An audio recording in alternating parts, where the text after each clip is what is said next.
Day 3, the war has a new address. Yesterday it was Tehran, today it is Beirut. The conflict between the United States, Israel and Iran has broken its borders and the Middle East is bracing for what comes next. For a year, Hezbollah held its fire. That ceasefire is now over. Lebanon's Hezbollah has launched drones and rockets at a military base in Haifa in Israel. This is its first major strike since entering this war.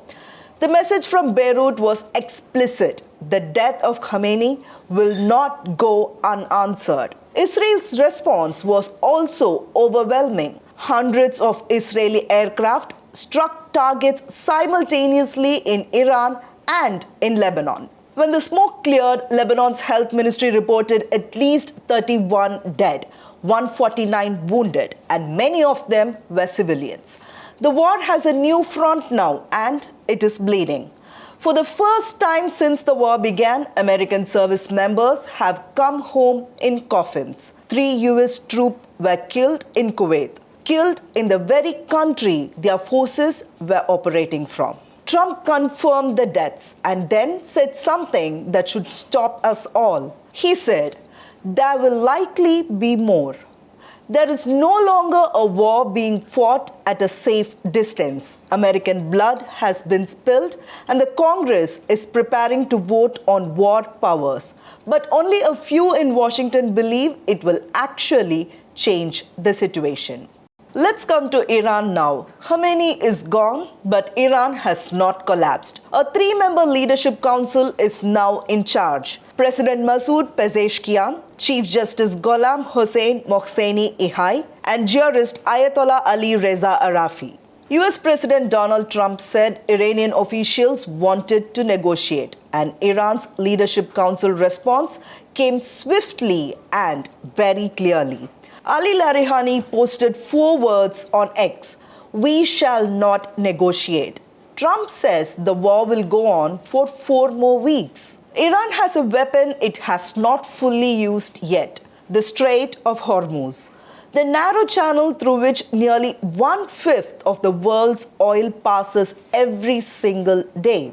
Iran is already attacking ships in the area. Full closure remains a threat, but the markets are not waiting to find out.